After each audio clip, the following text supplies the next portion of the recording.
sideways. Wabi Sabi. Wabi Sabi. It's perfect, but it's imperfect. For me, I'd say perfection is achieved. They say perfection is never achieved, but maybe perfection is always achieved, and that's all we got. Because for me, it's perfect that perfection is never achieved. It gives me plenty of slack.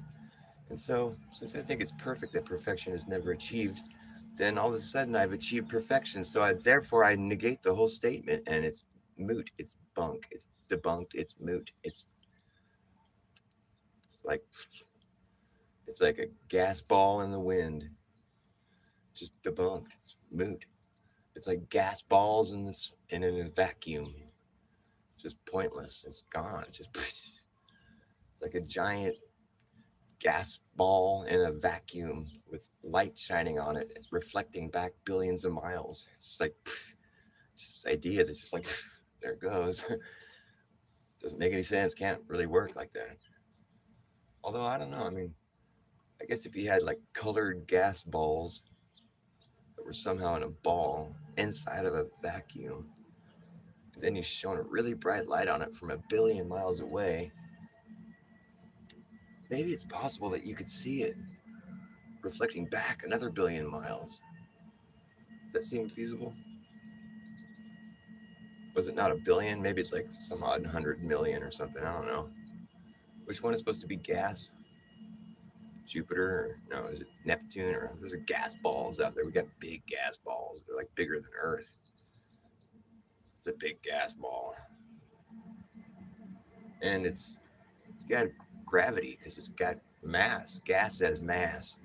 The word mass is so close to gas. Gas must have mass. If it's a thing and we can confine it and contain it and utilize it, then it must be something that has mass, some kind of mass that we can like weigh and measure. So it has mass. Gas has mass, so it must have gravity. If there's a lot of gas, I don't know how we can get gas to compress into an area without containment. Let's see, especially in a vacuum, this might be kind of tricky. Or maybe the whole vacuum itself could be the containment. But how do we get like a ball shaped gas ball in a vacuum when there's a nuclear fire burning somewhere? You think it would just sort of ignite the gas and that'd be it for the gas? But I guess if it's a billion miles away, then maybe it'll just start to orbit the ball of fire that's burning in a vacuum somehow. And then the light from that gas burning in a vacuum that's nuclear fire burning in a place where there's no air could reflect light a billion miles away if it's a big enough fire, and then it could reflect on this ball of gas that's somehow formed in this vacuum, and it would hit the gas because I guess the gas has to be kind of colored in some way, or it's got some sort of opacity to it so it can reflect light, and then it reflect that light from a billion miles away back another billion miles to us, and then we would see it. If it was like gas that could actually, if it had enough mass to reflect light a billion miles, I mean, does gas reflect light? It does now. We're trying to rework things. We're trying to go over all the stuff that we're supposed to know. Hey, what's up, Saddlebun? We're just trying to go over. I just want to reiterate all the stuff that we're supposed to believe here, real quick. Let's just go over this, okay? It's important stuff. We got to know it. Am I right so far? Hey, right on. Yes, I am live. Nice to see you, Diane. Red. Oh, is your screen name referring to a specific Jewish sort of Zionist sort of activity? I might be. Sorry, I didn't mean to call you a Jew. Although that shouldn't be offending unless you're like racist. Just fucking around. Don't mind me. Although I do have a beef with some of these Zionist Jews that are just so like paranoid. Anyways, that's a different subject. We're going over some science here, folks. Okay, so I have to refer to the books for this one because although I probably have most of this memorized now, it's important to know what we're supposed to believe. I was just discussing gas balls that are bigger than Earth that somehow manage to coalesce in a vacuum and form a spherical shape, gas balls. And then not only that, but then instead of being drawn into this huge nuclear fire that's burning somehow in this vacuum where there's no air, there's a fire burning for a long time and it's huge, and it's like somehow it didn't ignite this gas ball that's out there. And so the gas ball just instead has decided to orbit around this fire because gas likes fire. It's probably just eventually planning on getting into the fire, just burning, just going for broke. But instead, it's just this ball of gas orbiting this fire from a billion miles away, right? And it's somehow reflecting the light from this nuclear fire that's burning in a vacuum with no air back another billion miles to this other ball of dirt that's orbiting the ball of fire in the vacuum, no air, but it has air on the ball. But it's now it can see the light from the ball of fire burning in the nuclear fucking vacuum, and then it reflects it to a ball of gas a billion miles away, and it comes back all the way to our eyes here another billion miles away on our dirt ball that's got air where there's no air in a vacuum. Okay, I notice I'm losing viewers because it's stupid, but I'm just telling you what we're supposed to believe. Okay, I'm just kind of breaking it down in layman terms. Okay, Earth spins. Okay, we're back to this ball of dirt that we're on with air in a vacuum around a nuclear fire that's burning with no air. Earth spins on its axis from west to east, 23 hours, 56 minutes, 4.9 seconds in a day. That's what a day is. At the equator, the speed is 1,038 miles per hour, decreasing to zero at both poles. So, the speed sort of works itself out to nothing on the poles, right? And then so you're not going anywhere. When you're standing on the poles, you're stationary. You'll know because you'll be standing there going, whoa, I feel stationary. All right, so Earth also orbits the sun while spinning. Earth orbits the sun counterclockwise. It's making a constant left turn. So imagine yourself on a train with no walls and no roof, making a constant left turn. If you jumped, you'd probably fall off the train or something. So you know what I mean? All right, anyways, we're going on with this here. From sun, we're about 93 million miles from the sun, this ball of nuclear fire burning in a vacuum with no air. 93 million miles, it's just a little jaunt. 93 million miles. It's hard for me to imagine like 100,000 miles. Like that's just so far. But to imagine 100 of those, that's crazy. But then imagine 93 of 100 of those. Well, I'm just like, wow. Okay, so, but there's like a 3 million mile discrepancy per year, which gives our orbit sort of an oval shape. It's not quite a circle. So it's making a constant left turn, and it slows down and speeds up, a few times a year. All right, and then so Earth's orbit forms an oval. Earth travels about 595 million miles in 365 days, 6 hours and 9 minutes, and 9.5 seconds. That's roughly 18 miles per second. No, 18, what? No. Well, it's 66,600 miles per hour. The sun moves at about, roughly 8. No, I think this is the whole sun thing at 60. It moves about 828,000 kilometers per hour. That's about how fast the sun's moving. Okay, mind you. So we're orbiting in the sun at this other speed, which was like I think we're orbiting the sun at 66,000 miles per hour roughly, and then the sun is also flying through the Milky Way at about 828,000 kilometers per hour. It's like 18 miles per second. I think that's all. Seems like more than that.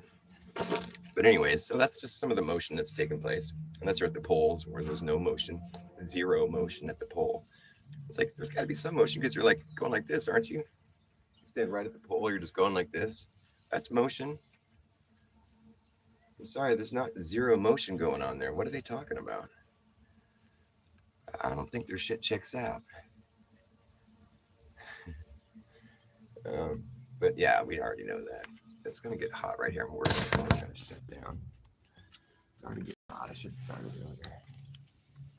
I was working on my song though, and it was distracting me because I thought it was clever.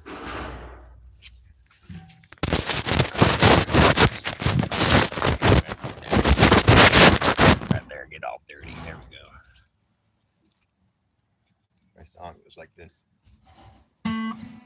If you fear the world around,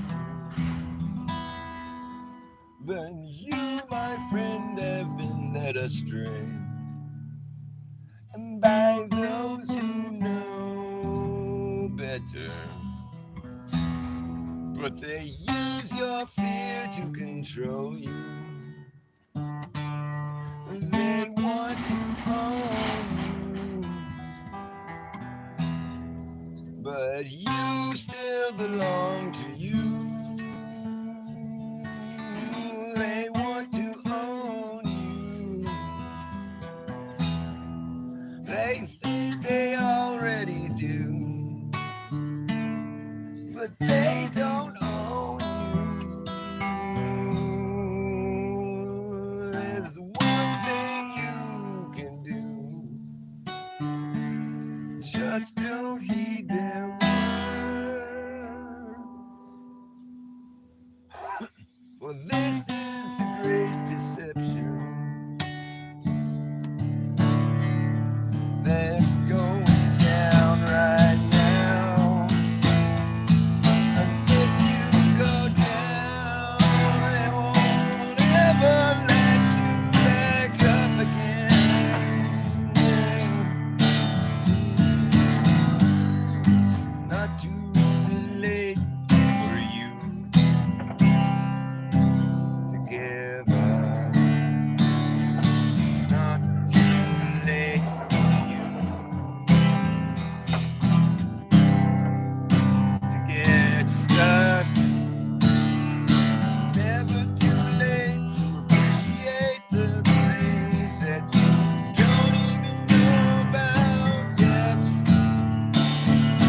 Not too late to just walk away and say, the hell with it.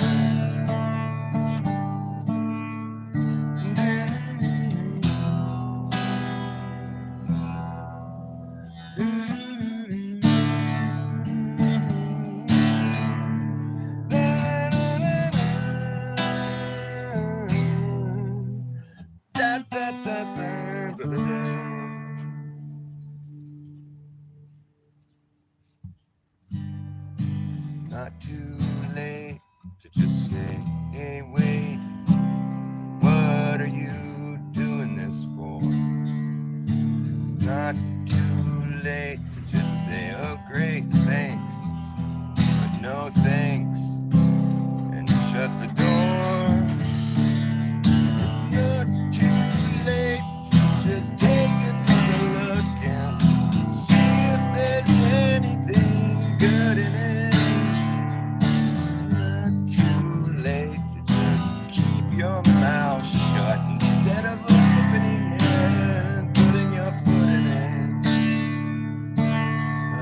You'll get what's coming to you.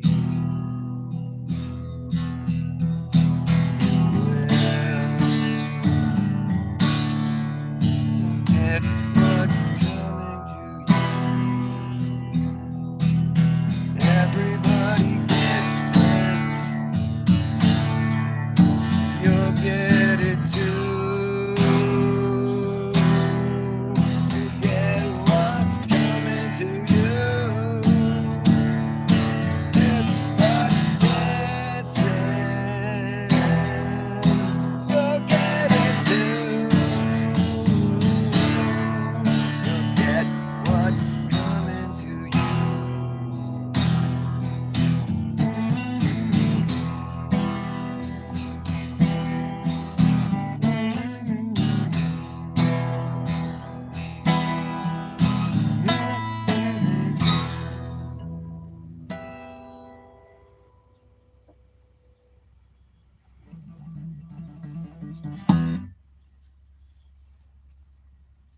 I think I'll call that song No Thanks. thanks, but no thanks.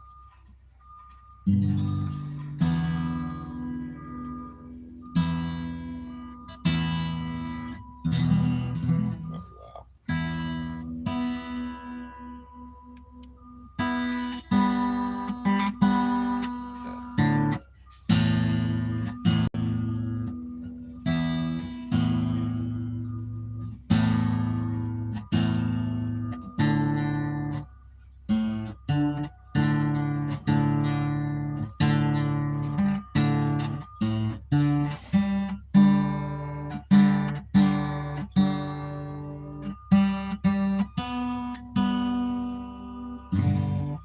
What's going on?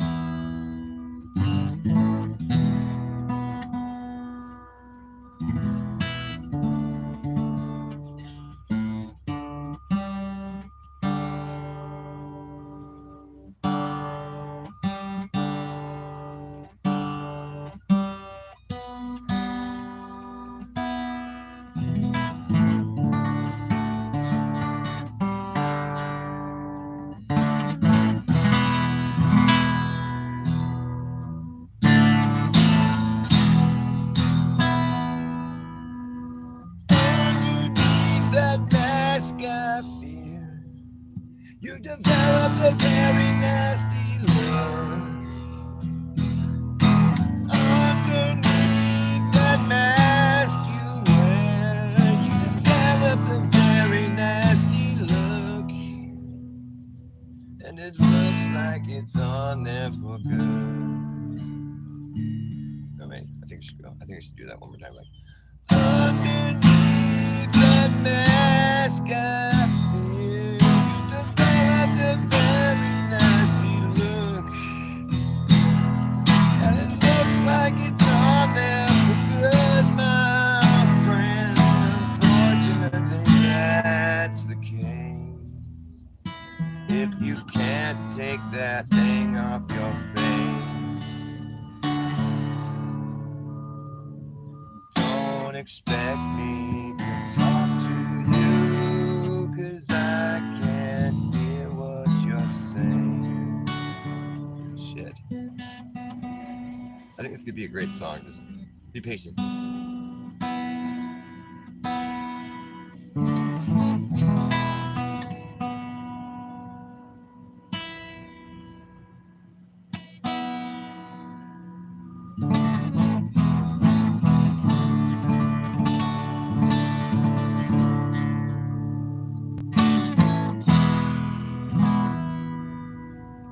Underneath that mask I fear, you developed a very nasty look. And it looks like it's on there for good. Unfortunately, that seems to be the case. But if you can't take that thing off your face, well, don't expect me to talk to you, 'cause I can't hear what you're saying. I can't hear what you're saying. And take that thing off your face. Take that thing off your face. Take it off of your face. Take that thing off your face. But now I think they never will. It looks like they never will. It's all downhill for them. It looks like you want that on your face. I don't know why, but it looks like you want to keep the mask on your face. Perhaps it's because you're ashamed. The way you become and others around you, perhaps you're all ashamed. You should be. Why just play the game? Play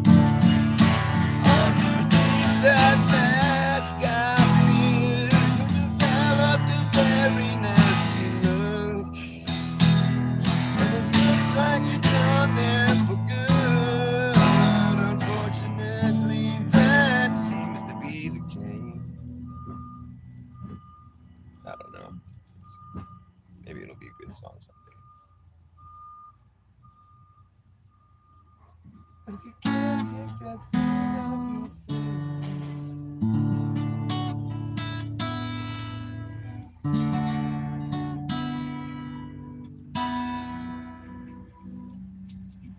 So check it out.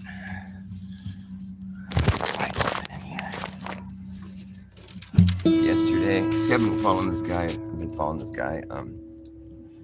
His name is his name isn't Natalie. I don't think that's a guy's name. Is that a guy's name, Natalie? I don't think so. But his channel name is Level-Headed William. And whenever he responds, I think it's him responding to me in the comments. It's like someone named Natalie. So maybe it's, I don't know, maybe it's like his girlfriend or something. Or, I don't think a dude can have a name like Natalie, but maybe I'm wrong.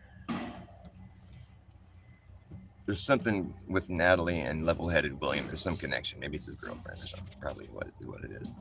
But he's one of these guys. He's like a main component in this uprising Earth concept, which isn't really a new concept. Apparently, this is something Einstein once postulated, as though it was like either we have gravity, this force that's pulling things down at 9.8 meters squared per second or whatever, or there's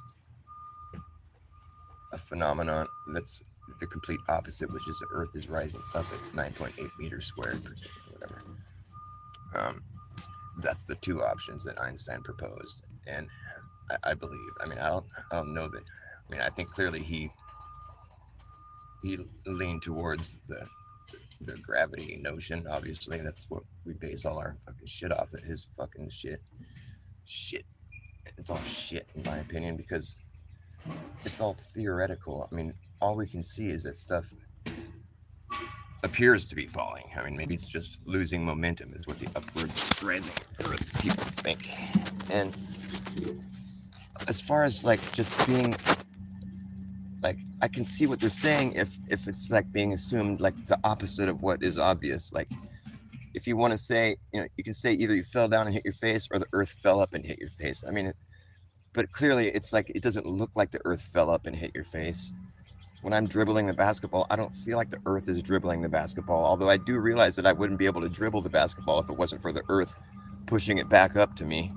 But it's because I'm pushing on it that it has that momentum to push back up to me. I don't consider it being the Earth actually pushing it up. It's like this, it's contrarian thinking, it seems like. It's just like, well, okay, you can think of it that way if you want, but it's like the complete stark opposite of what we're living.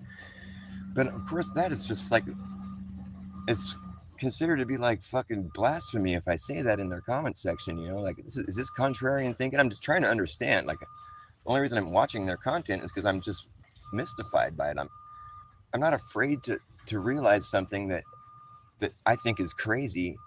Like, I'm not afraid to like study something and then realize it's true, even though I think it's crazy right now. If I was able to realize that it's true, then I'll be stoked. I like finding things that are true. And if there's something that's irrefutable, like now granted, this seems fucking nuts to me, but it's like, just people use the same. It's like, well, so did flat Earth. It seemed fucking nuts to you also, and it does, because we've been trained to think that's stupid. We've been taught that that's stupid. But like, the thing is with flat Earth, like, it was pretty for me when I finally just got tired of seeing the debates and all the back and forth. I was just like, okay, everybody shut up. I'm just going to go out and I'm just going to think about my experience here on the Earth and just be as honest as fucking possible. Just be as pure and real as I could possibly be, with all other information just flushed down the toilet as if none of it was true. I'm just going all on my own honest report of what Earth is. And I'd be left to say, well, it's this place that I live. I've been way up in the air and I've flown in planes and I've seen just that this place stretches out as far as you can see in every direction. It looks like it goes forever, but I mean, we're on a schedule here. The sun comes around every day, boom, it's like clockwork.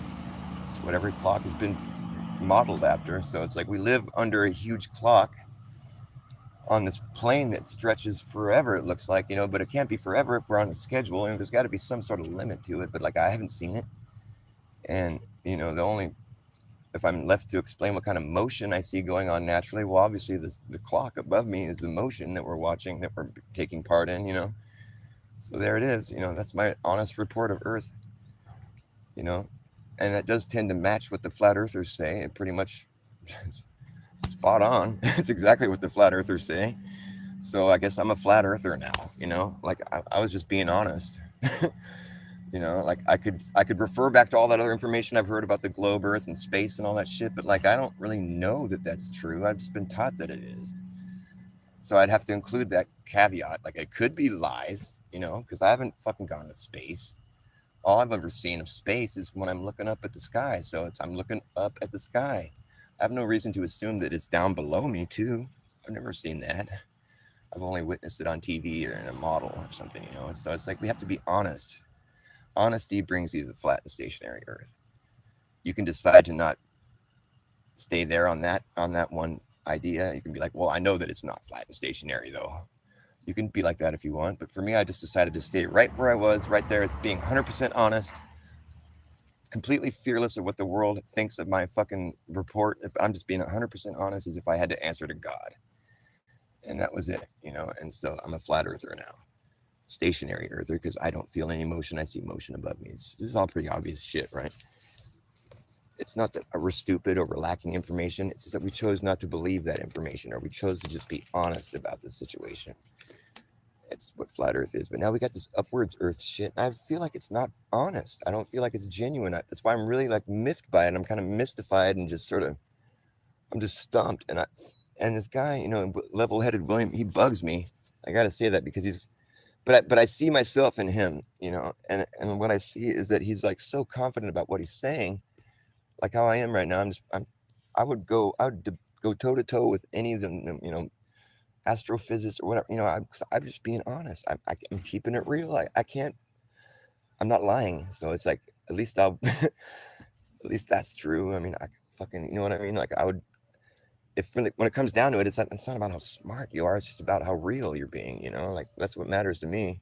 And if you're gonna say some shit like the Earth is rising upwards at this, it doesn't look like it is, right? Am I tripping or what? I mean, I guess it could be. I'm not going to say it isn't. I guess I am going to say it isn't, though, really, because I'm just being honest. It doesn't seem like it is. And the evidence they provided sure doesn't seem to convince me, obviously. And, you know, they'll say things like it's like people that don't see it are weak minded. And, you know, I left a comment like, oh, well, I guess I'm weak minded because I don't see it. And I can see that you seem to believe it. And, like, and, you know, he talks kind of down to people that don't see it. Like he says, you know, the stationary flat earthers are like a psyop, and they're spreading the biggest lie in the world right now, and it's the biggest distraction, and it should stop. You know, they're like, he's really adamantly against my honest report of what Earth is. But the thing is, you know, I feel like I still have a good argument because I'm honest. I'm just being real. And you can take my honest report of Earth and factor it into your aviation models, your aircraft that you build, and it's going to work out just fine. And you're not going to waste any time accounting for anything that you don't have to account for.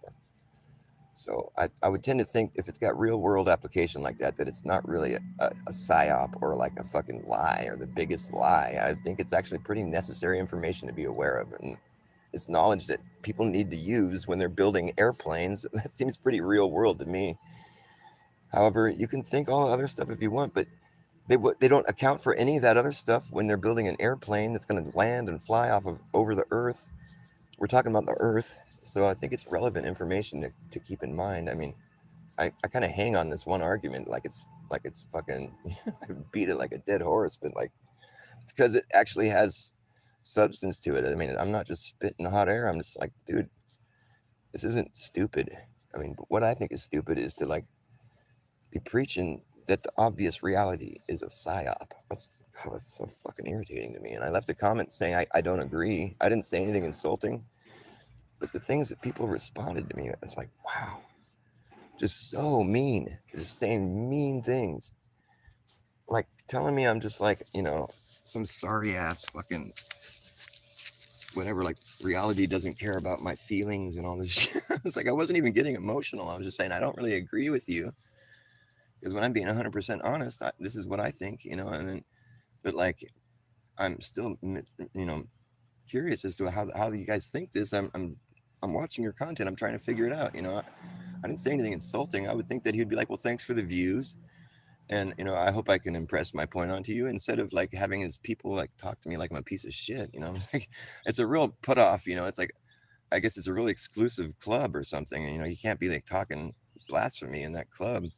Kind of strikes me as being sort of dogmatic a little bit. You think? I mean, I'm just asking questions and I'm saying I don't agree with a lot of his statements because he was saying things that kind of offend me. But I didn't even get emotional in my comment. That's the thing I was being is I didn't I don't want to go there. I'm trying to talk about like science, even though it does get emotional when people start getting attached to certain ideas, but I'm not that emotional about my honest report of Earth. Like, I can't be shaken from that. Like somebody can show me a million demonstrations of bubbles rising and slinkies contracting, and I, I'm not going to experience Earth any differently than I am now. I've been trained to think that I'm spinning and orbiting and all this shit, but like when it comes down to it, I don't feel any of that. I don't experience any of that. I don't have to account for any of that. I never will. Nobody will. So it's a moot point, which is my point. I'm talking about a moot point. It's pointless, but it's interesting. Nonetheless, as pointless as it is, it's pretty interesting. You guys have any thoughts on this? Show me curved water. Yeah. Well, show me fucking uprising water. The thing is, we don't have anything. According to these uprising earthers, they don't. We've never experienced stationary, so we don't even know what that compare this. We don't even know what that would look like. Apparently, which is frustrating because I like enjoying my nice calm summer day. And it's still. It's down by the lake. The water's all flat. We're all kicking it. It's just still calm, peaceful. Just enjoy it. You're not just realize that you're in control of your emotion. It's like you can sit there and be completely still if you want to just bring it all back home.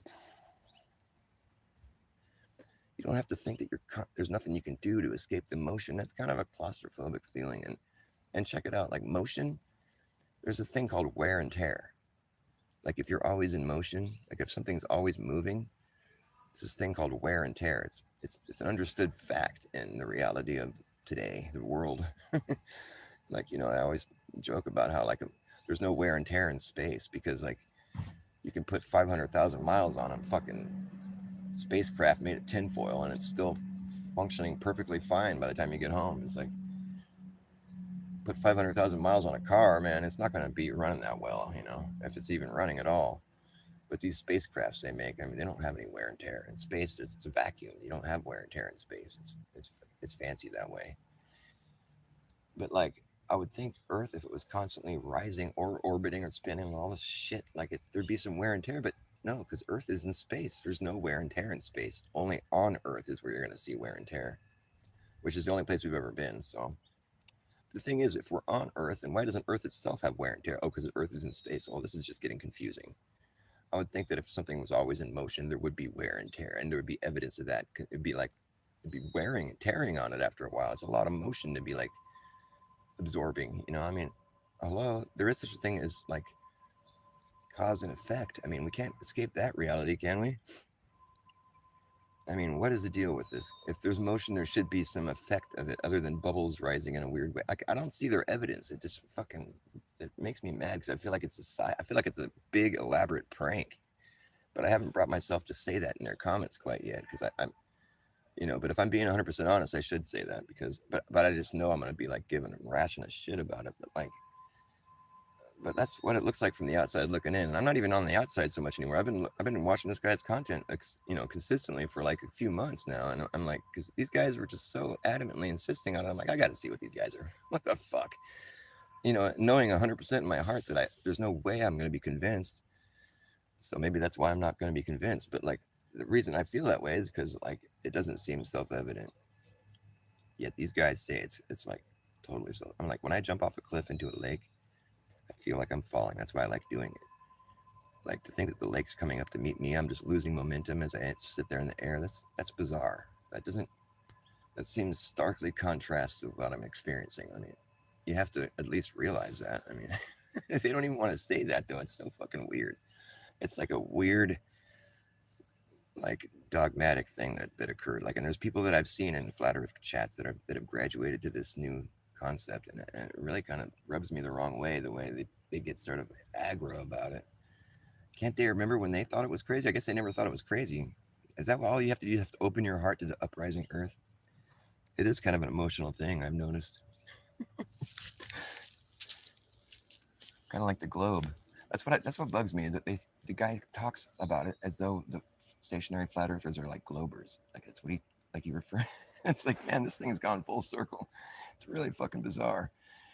And here I am. I'm just saying, like, you know what? Everybody can have all their things that they think, but we're all working with the same thing. We're all like here in the same situation. I would think. However you got to right here, like whatever math you had to do to get to right here, we're all right here together. Like the globe math checks out because when the globe math is simplified, it equals flat and stationary Earth. According to the Globers, that's what they've said.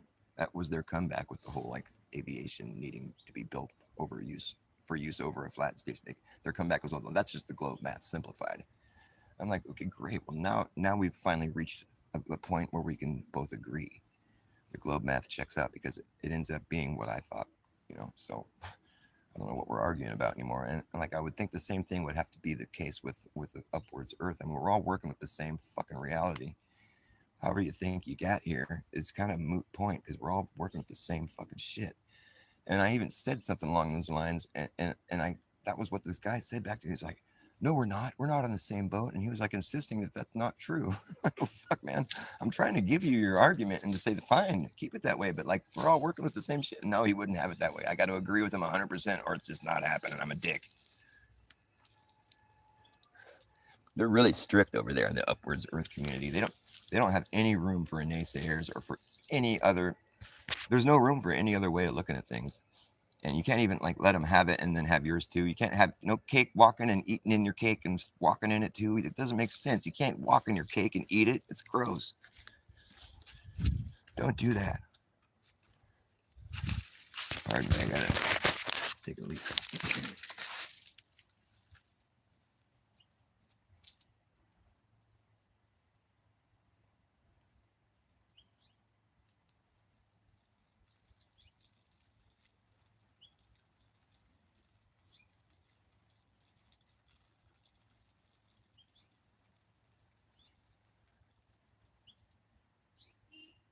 Yeah. Oh, good idea. Oh, I don't care. Thanks for the idea. I didn't think of that. My girlfriend is like, you should have peed in the compost pile. Totally should have. That's valuable pee. So people do that though. They pee in their they would they showed pictures like, look what I'm doing for my compost, and they're peeing in a jar and bringing it. How silly. They don't poo in their compost though. No. Okay, good.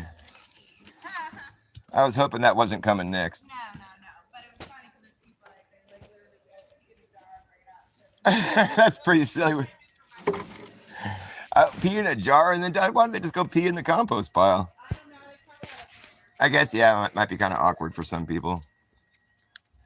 Might be kind of awkward for me too because it's right by the street. People be walking by like, what are you doing pee right there? Why don't you pee behind the tree?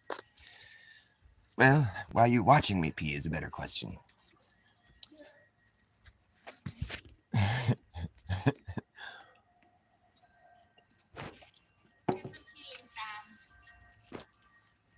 That is a nice sound. Was that always right there? It was over there, but I switched to the bird speaker. Oh, yeah.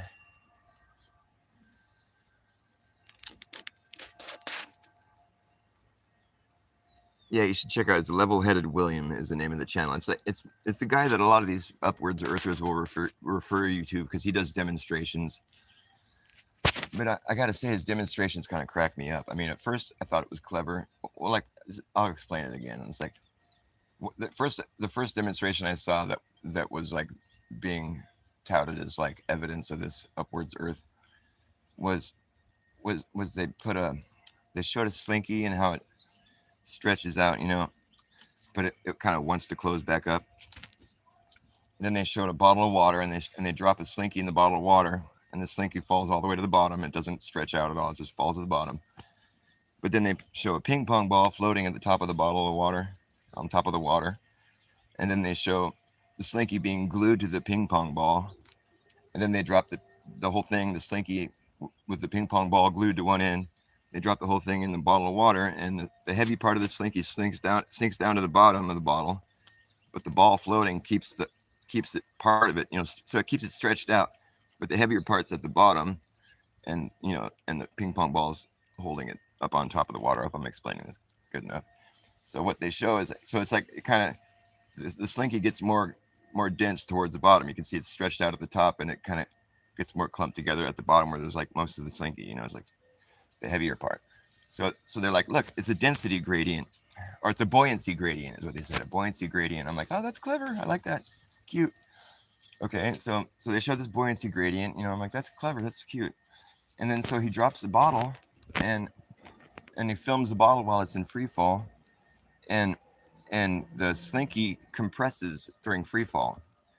It compresses, and they say, look, there's no buoyancy, because the buoyancy gradient disappears in free fall. They say, look, there's no buoyancy in free fall. That's boom. They're like, wow, look at this thing we've discovered. And so then they take that thought and they apply that to Earth. Like they say, okay, well, since there's no buoyancy in free fall, there's no free fall. The Earth is rising up. Makes perfect sense, right? I'm like, okay, wait, what? What did I just see you guys do? That's a bold leap to make right there. Like, how about let's look at this for a little longer? Like let's not jump to conclusions just yet. That's what a good scientist will do. They'll see something and say, oh, that's interesting. Let's look at this now.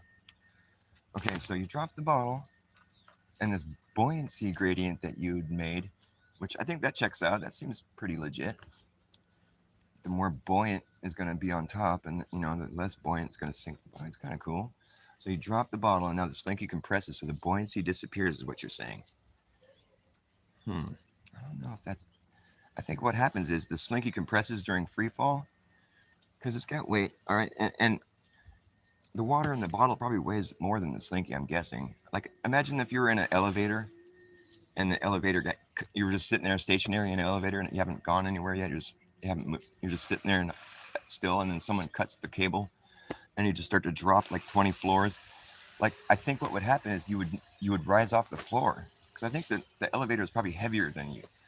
So it's like you're going to rise up to the ceiling as you're falling, I'm thinking. And you could probably even do some cool NASA stunts while you're before you hit the ground.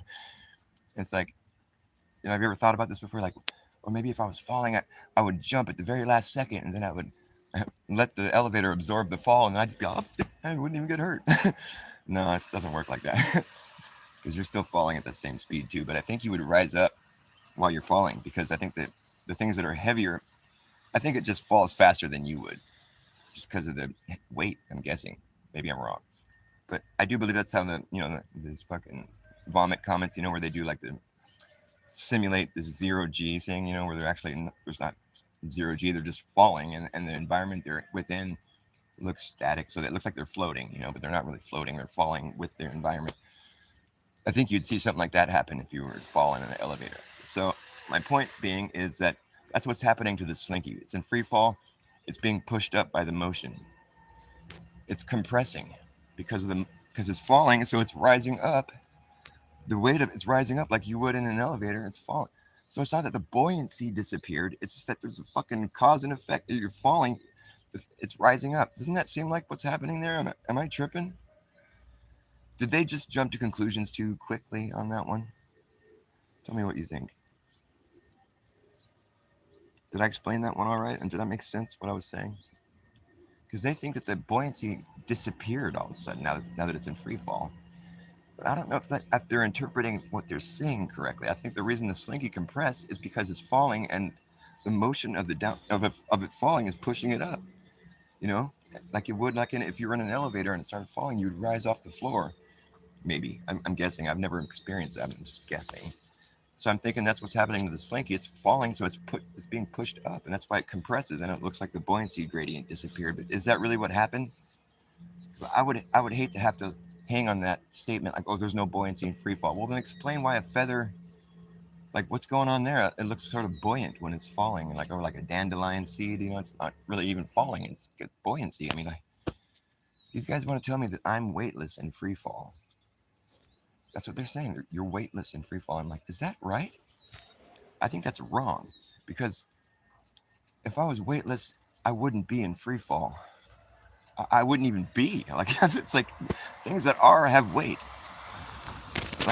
Like, they don't believe in weight. They think, I mean, and they have some points that the reason I'm even still humoring this is because they do have some points that they hang. I mean, they have to have something, but it's like your weight changes based on how much pressure. Like if you were in an elevator and it started jamming you up hella fast, you're going way faster than you normally would in an elevator. You'd feel that downward push instead of the opposite. Like I was saying, you'd float to the ceiling. It's like it'd be the other way around, right? So you'd be like, whoa, we're jamming up, and then in that instance, I think you will weigh more. Your weight increases, and so therefore, you can take that thought and sort of like, oh, so maybe weight is only the result of upward motion. However much you weigh, it depends on however fast you're being pushed up. And so they took that thought and ran with it. And it's like, you don't even really have weight. You're just being pushed up by the earth. And I'm like, well, yeah, I guess. But here's the thing. It's like, I look at that more like it's like the earth is just keeping me from falling further, like until I landed in some water, for instance. And then I'm not going to be falling. I mean, we have mediums. Like, I understand the whole downward vector thing. And that's like a big fucking deal, It's like, and I really I don't know how to get into all that. I mean, like, let's think about things that have defied the downward vector, Like, how can you defy the downward vector? Well, with a magnet. Okay, so that's the only thing that we can really do to defy the downward vector, right? Take a magnet. So if we have just this little bit of evidence, I can defy the downward vector with a magnet. I can take a magnet, hover over a razor blade, and it flies up instead of down. Well, then we got a little piece of evidence to work with right there. The vector can be changed with a magnet. If there's, not all things are magnetic, but I'm just saying that's a little slice of information right there. Because we don't have much to work. We can't really like reverse the vector or change, it's kind of it's a deep argument to get into. It's like, well, what is causing the vector? Well, they think the vector is caused by the upwards motion of the earth. And, global people that think the earth's a globe think the vector is caused by this center of gravity pulling everything towards it. I say neither can be proved within this frame of reference, really. I mean, you could say either one is true if you really felt like just coming to a conclusion, but like, why is it that I can defy both those explanations with a magnet? Like, so there's got to be, you got to account for that also. I mean, if you're going to be talking about vector, you got to say, well, this vector can be defied by the use of a magnet.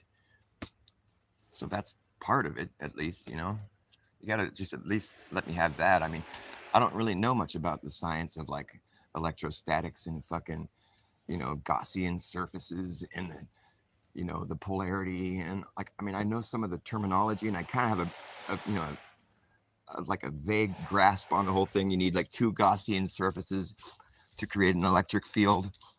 And the voltage, like, it's like, there's a electro potential, they call it. I think it's like there's that much electricity to tap into that's available, and it increases the further up you go, and that's all based on what the polarity is set at. But like the further up we go in the air, you have more electro potential, I think is what it's called. It's basically like there's ionized atoms in the air. I mean, we're getting deep into this shit, but it's like, at no point in time do I ever feel like I'm falling up or being pulled down. I like the happy medium where I'm just kind of like right here kicking it. I like to just keep it honest, keep it real. It's not that hard to do.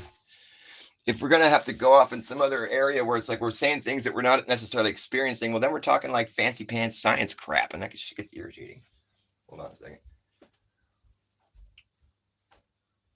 Fancy pants science shit's fucking dumb. It's for smart people. It's dumb and for smart people.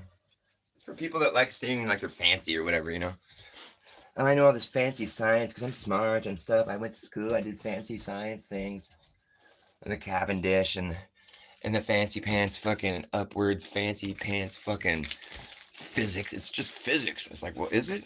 I'm fucking confused then. I thought physics was something different. It seems like contrarian thinking more than anything else, but that's apparently really offending to them to say that. And I'm like, sacrilege. Sacrilege. But like, what do you guys think? Tell me. Give me something.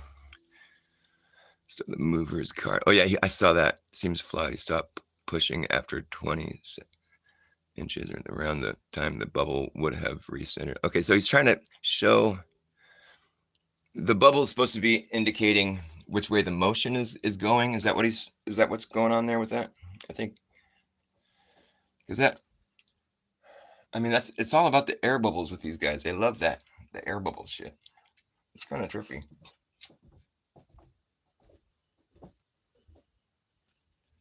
But they were showing like a fucking balloon in a van and an apple. There's a balloon that was like a helium balloon that was sitting there, and then there was an apple tied to a string, and they would go around a corner, and they would go like the apple would be going one way, and I don't know. But it's like, but it becomes this obvious thing where it's like, yeah, the apple has weight and the helium doesn't. Really, it's like I've tripped on helium before. I kind of go off subject here a little bit, but it's like so if helium's lighter than air, it's like you would think that helium is like anti-weight, like it's like it has reverse weight. Like we're gonna fill this tank with helium, it's gonna weigh less than it did when it was empty, because helium's lighter than air. Well, so it wasn't really empty; it just had air in it instead. So I guess a tank that was like completely emptied, it would be a vacuum and it would collapse on itself. So you can't really have an empty tank. So does helium have weight? It has to, right? It's got mass or something. It's the anti-weight. You put a helium tank weighs less than an empty tank. No, it doesn't. Fuck you. And there is no empty tank. The tank that's empty has air in it, and air weighs more than helium does. So is it really like that? You fill a tank with helium and now it weighs less than it did when it had air in it? That's fucked up. That's why I want to start the helium diet. You just put you on a strictly helium diet. All you consume all day is helium instead of air, and you'll weigh less. You'll weigh way less. You'll have to just sound kind of funny when you talk. That's all. But it's worth it to weigh less. To weigh way less. You like my helium diet idea? Yeah, your what? My helium diet. Because helium's lighter than air. You weigh a lot less if you just go on strictly helium. But you'll be talking like this all day long. Oh, you're on the helium diet? Yep. I'm on the helium diet. Sorry, I turned everything into a joke. I know. It's kind of funny. Kind of funny. I love you.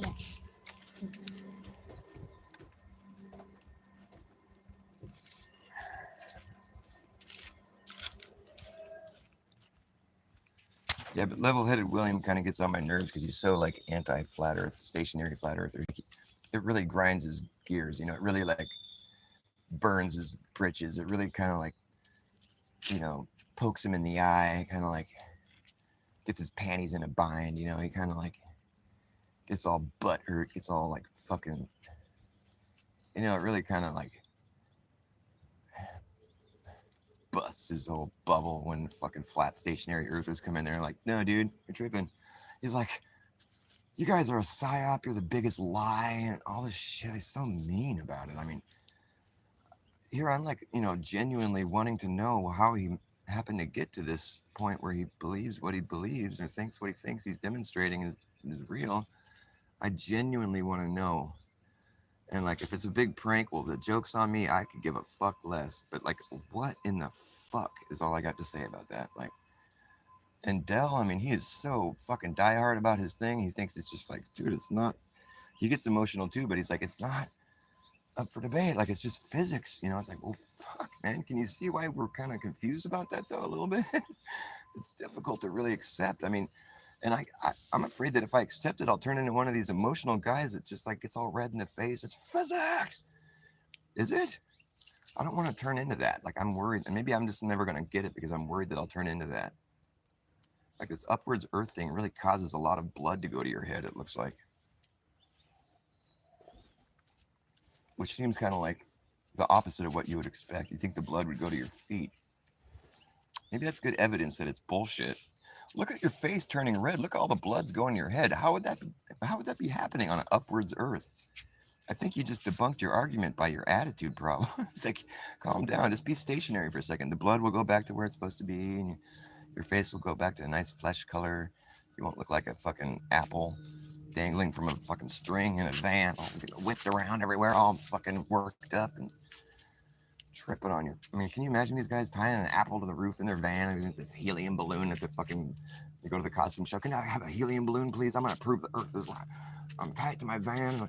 Driving around corners all fast. Couples more like, why are you guys driving like this? I'm proving the Earth is flying up. He's like, what the? Can you step out of the car? I'm gonna shine a flashlight in your eyes. I think you guys are fucked up. No, man, you're fucked up. You think the Earth is a ball and it's spinning. Well, I can prove it's going up and blah, blah, blah. That's why I tied this apple to my roof. Cop's like, yeah, we gotta under the influence here. We're gonna need like some backup. This guy's really out there. He's gone. He's checked out.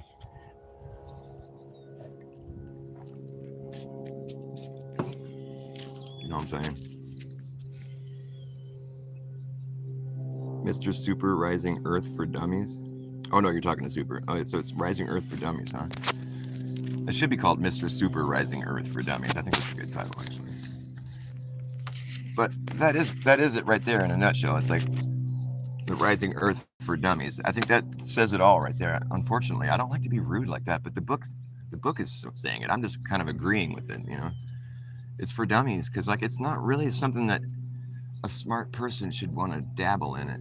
It doesn't really get you there. Like, it doesn't really do anything for you. Like, sure, it debunks the globe, but I mean, I don't need any help with that. The globe debunks the globe. Now, the Rising Earth, like, it debunks logic, I think. So it is for dummies. I agree. I think that book's probably spot on. Or at least its title is. You can't judge a book by its title, I guess.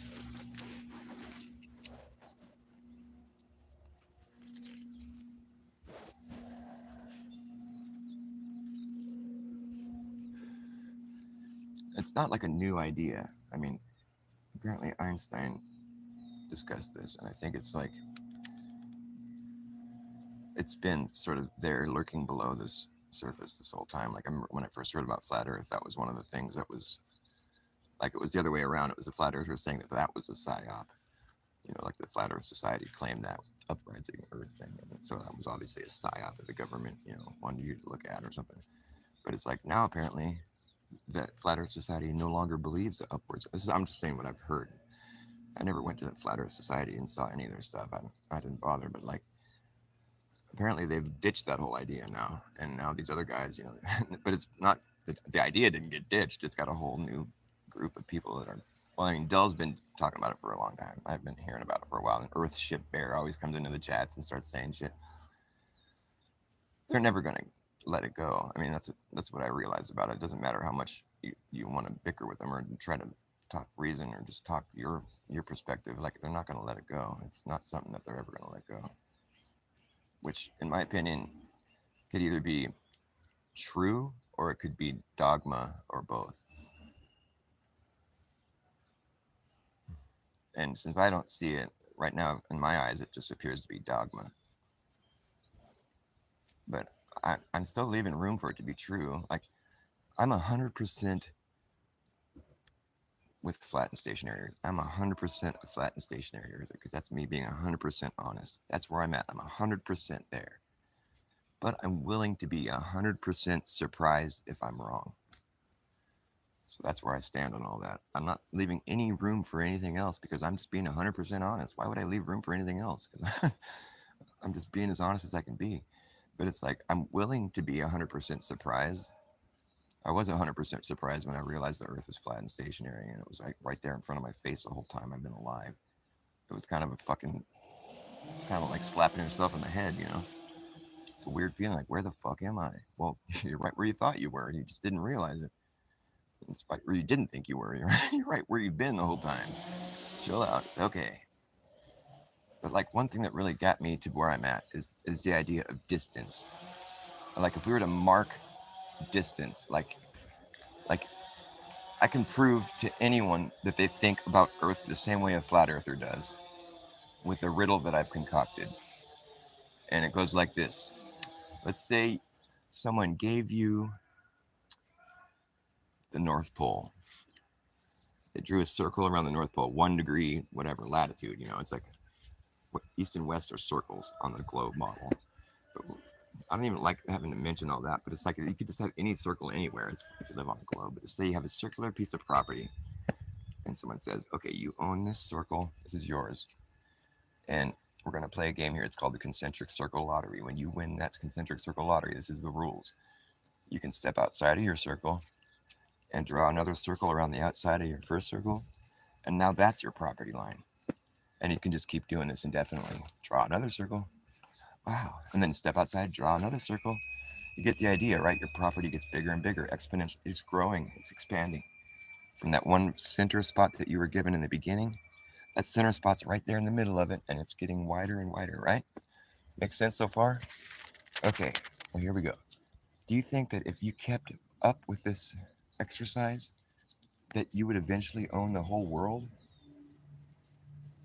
Like if time permitted and all the other shit, if you just kept doing this exercise, stepped out, draw another circle, stepped out, draw. Do you think that eventually you would own the whole world? Now, mind you, you only own what's inside your circle. That's really important to understand. Just think about this for a minute. Do you think you would own the whole world if you were allowed to just keep going like that indefinitely? You only own what's in the circle. What do you think? I think the answer is yes. But that's because I'm a flat earther. But I think most people would say yes if they hadn't been prompted to think of Earth, whether it's flat or globe. It's just, if they were just given that thought experiment and just, not realizing what the end result of the way they answer, what I'm going to deem from their answer, it's like basically, if I think most people would say, yeah, obviously you're expanding out, you're eventually going to consume all the space available. Makes sense, it's logic. Okay, but if you live on a globe, the most you'll ever own in this thought experiment is half the Earth. Because the biggest circle you're going to make is at the median in the middle, halfway across the Earth. After that, the circles start getting smaller. Now, people want to come back and they'll say, oh, well, no, at this point, you're only circling what you don't own. And I would almost give them that, except you only own what's in the circle. So technically, you'll never be circling something you don't own. That's the whole gig here. You own what's inside the circle. So, and you can't fit more space inside a smaller circle. So technically, after you go past the equator, you're circling a whole different area, and your circles are going to start getting smaller. So on a globe, this thought experiment, you would only own half the world. That's the most you'll ever own. After you go past the median, your circles start getting smaller until you get down to like nothing again. So that's just a way of looking at the Earth. And like if you think you live on a globe, that's what you would have to see happen. And it doesn't make sense. And because you don't live on a globe and you've never lived like that before, you never understood globe life. And that's what globe life would have to entail. The biggest circle you'd be able to make on a globe is halfway across the globe. After that, the circles start getting smaller somehow. I can't really explain how that would be because I've never lived on a globe. But I know that that's what would have to happen if you lived on a globe. That's why the latitude lines start getting smaller past the equator. I don't know how they managed to figure that one out or how that manages to work. Like, how are you going to draw a smaller circle around the outside of it? Come on, man. Well, the circles start curving back the other way. So when you step over the equator, all of a sudden you're like, oh, now I'm on this side of the planet. Like, kind of bogus fucking logic, if you ask me. I think most people would say yes, though. That's the whole point of why I'm talking about this. I think most people, if they weren't prompted to think whether the Earth is a globe or flat, if they were just answering the riddle, like, oh, well, I think you would, yeah, eventually you would own the whole world, right? That makes sense. Because wherever you started, that middle piece of land that you first were given, you would think that it would always be in the very middle of whatever you're expanding out on, right? That should always be there. You're expanding out, drawing another circle. That center piece should always be in the middle of your property. That just makes sense to me. Yet, once you get past the equator, your circles have to start getting smaller. So how are you fitting more space into a smaller circle? Well, that's not possible. So people want to say, well, now you're circling what you don't own. Well, the thing is, you only own what's inside your circle. So So something fucked up happens there. You lost all that other property all of a sudden. Now you got some other piece of property. It doesn't make any sense, dude. It doesn't check out. And like a lot of people can't even think all the way through this thought experiment with me. They get lost, and it's understandable because it's fucked up. Did you get lost? I never get any feedback. That's what's funny about this.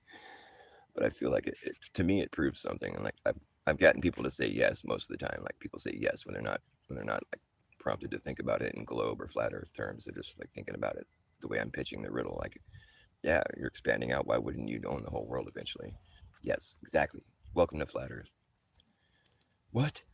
Oh no, well actually if you live on a globe, blah, blah, blah, blah, you know, all this backpedaling with their foot in their mouth. It's hard to backpedal with your foot in your mouth. How do you do that? It's a good trick. I wrote a song about it. Oh, it's so hot. I gotta find some shade. Go back inside.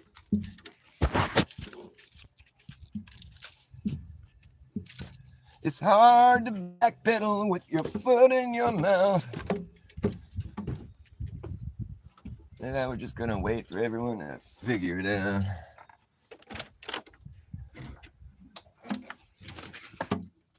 Pretty much the only thing we can say for sure that is true is that time catches up with you.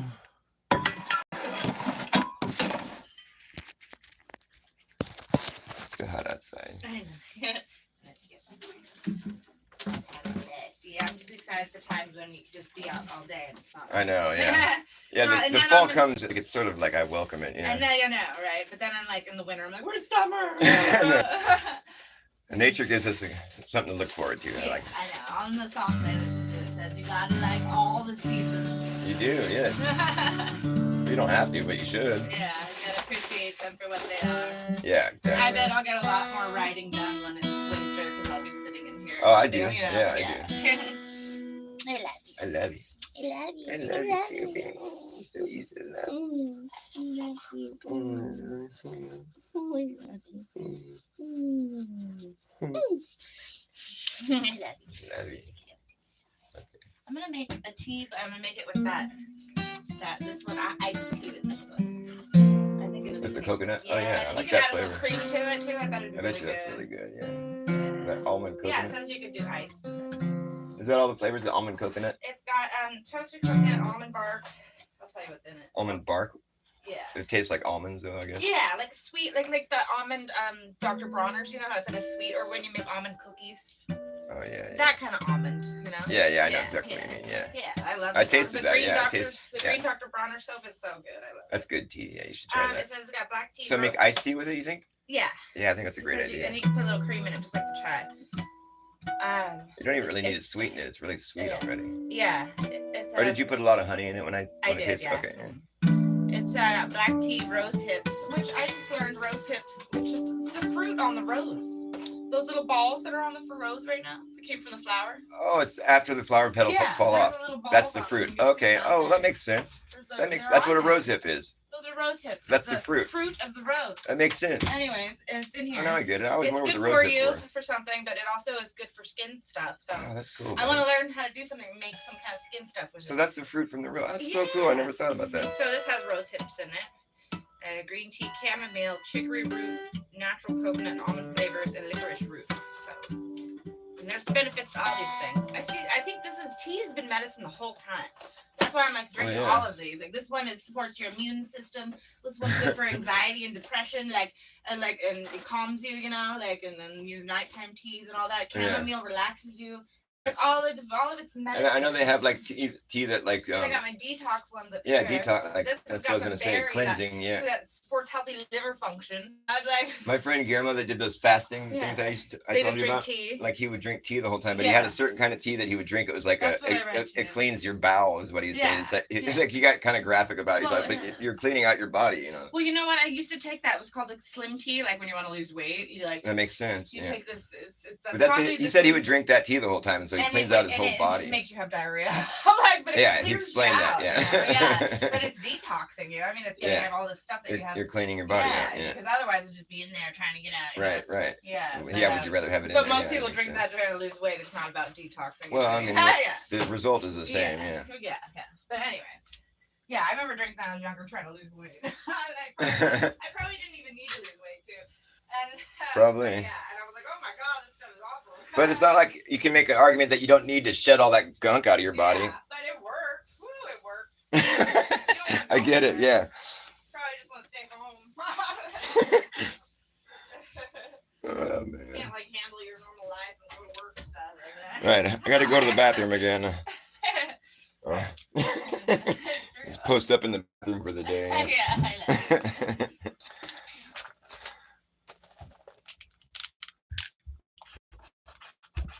I pulled one of my old books. I fill books with all kinds of crazy shit I'll write, you know, like I just the way I've been like babbling on camera here today. Like I babble like even more more verbaciously, like with a pen and paper, and I fill books full of all kinds of crazy shit. I pulled this one out because I thought the title was funny. Stupid people matter. They do. I'm one of them. Stupid has a party, man. Die stupid. That's what I say. Die stupid. Why die smart?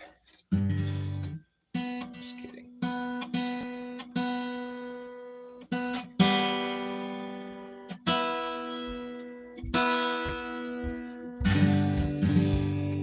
After years and years and years of what appears to be research,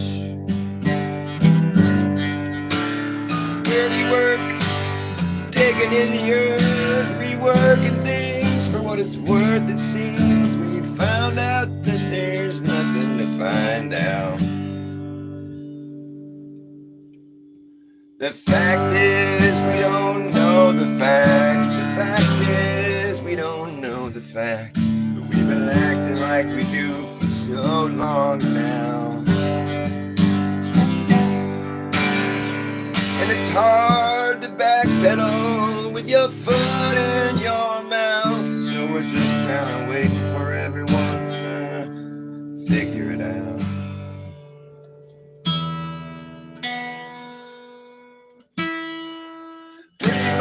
The only thing that we can say for sure that's true is that time catches up with you.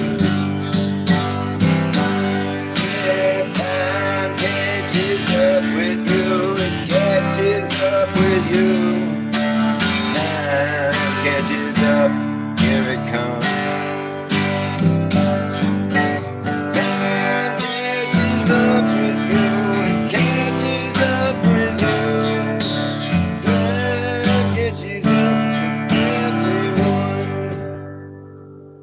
And if I could go back in time and have a word with myself, I'd tell myself to settle down.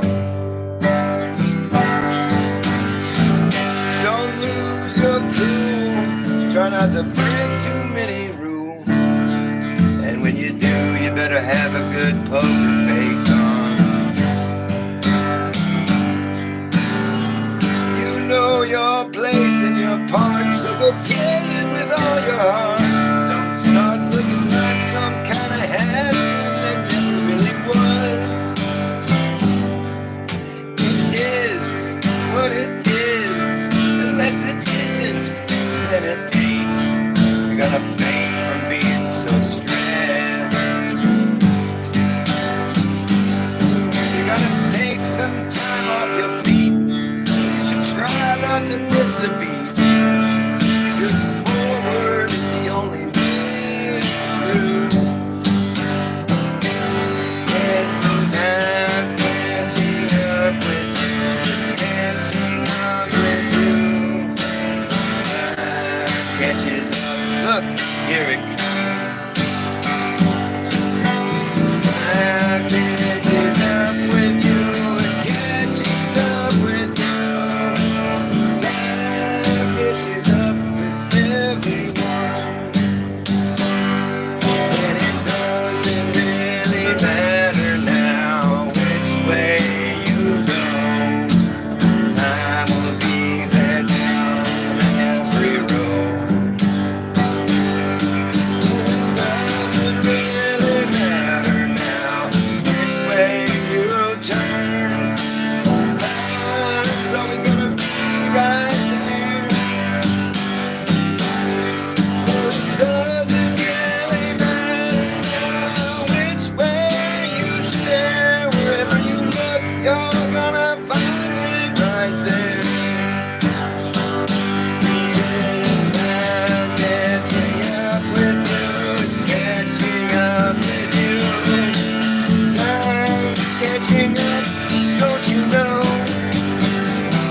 can see now how much I really care. That's why I'm right here now, and I'm no longer over there. I know that style, yes, I've seen that style before, but it's like a style, it's not the style anymore. Although these days everything's been redone, rerun, rehashed, revamped, thrown back in your face again and again to see if it can fly, but it can't. As if they didn't make enough cash on the flip, now they're gonna keep going back to it. It's like some kind of one-hit wonder that never really hit, gets overplayed. Well, I don't mean to dumpster dive off the deep end. I hope you have a nice weekend. It just gets on my nerves when I keep hearing the same shit over and over again. I'd rather see some people think they'll try to do something new. Think, speak, and reach, try to believe in something true. Think, speak, reach, try to do something new.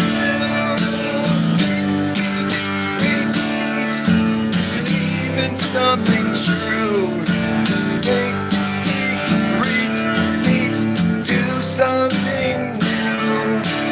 Think, speak, reach, teach, believe in something true. Think, speak, teach, reach, do something new. Think, speak, teach, believe in something true.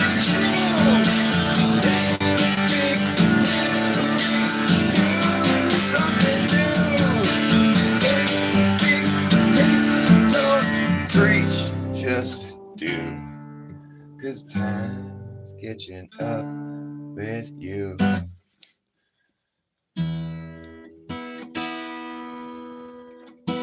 That whole time I was just waiting for the song to be over so I could tune my guitar. Sorry about that. Tortured you. It was torture for me too. Oh, what the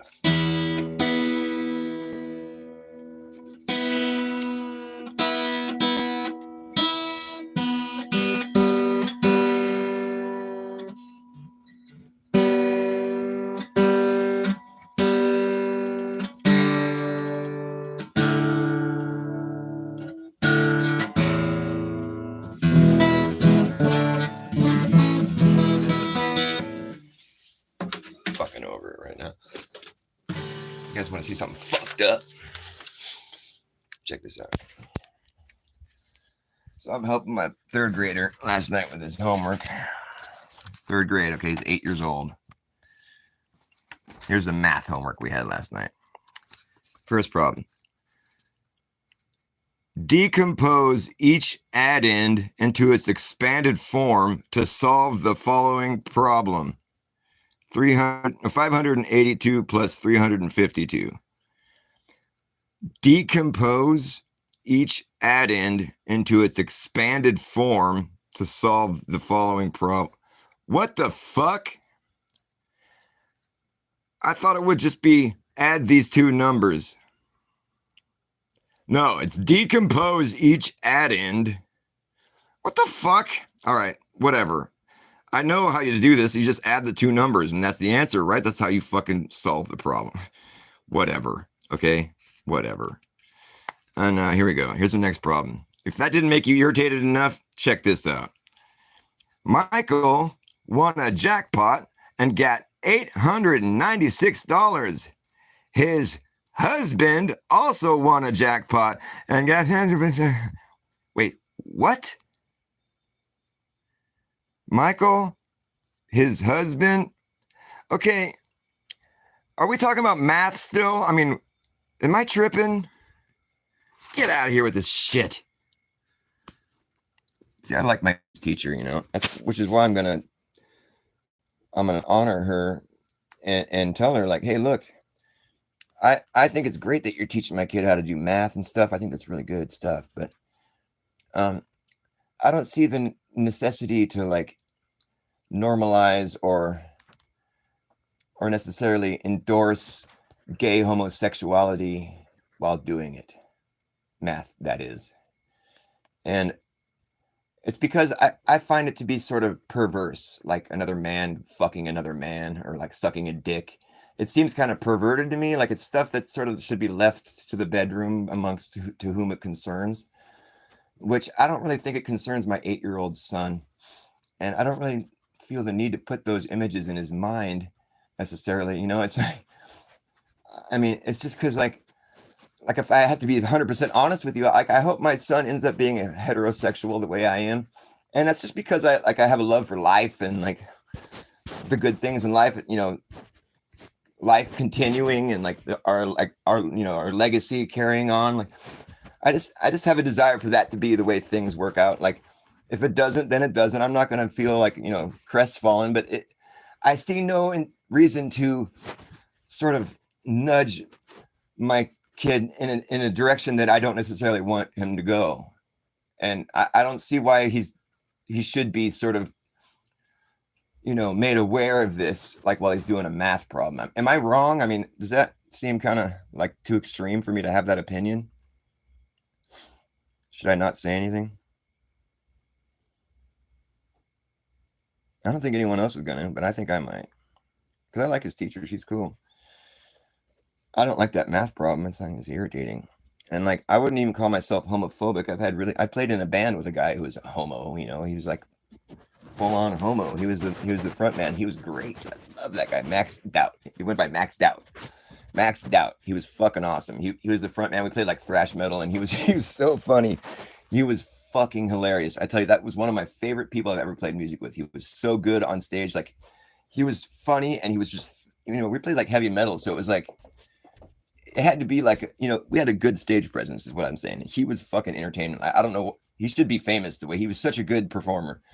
And so like, clearly I don't have an issue with gay people in that sense where I'm like, I'm willing to be in a band and I'm going to talk so highly of somebody who's a gay person, but that's not the point though. I mean, I just liked him for his other qualities, you know, but it's like, it really shouldn't be the point. It's none of my business, you know, if I'm not gay too, you know. So really, it's like, that's my point really, is that why is that a point? And like, why do we got to talk about that? Why do we got to normalize that for our kids? You know, like if we're not necessarily, you know, trying to nudge them in that direction or trying to make them realize that that's a, you know, an option or something, you know, come on, man. Am I being weird? Yeah, I should say something, huh? And the fact that I'm even wondering if I should say something is just doesn't speak very highly of them. It's just that I feel like we're supposed to all just sort of like suck it up, you know? And I'm not the type of guy to like fucking succumb to that, really. My mom and dad are, you know, it's like, because, you know, we share care of my son, you know, and so it's like, they're not going to say anything, you know? But I'm just like, dude, that's a cheap shot, you know what I mean? Like, what the fuck, dude? Like, you think I can't spot social engineering, you know? You think I'm wrong about what I'm saying? Like, there's clearly an effort being made here to normalize something that isn't conventional.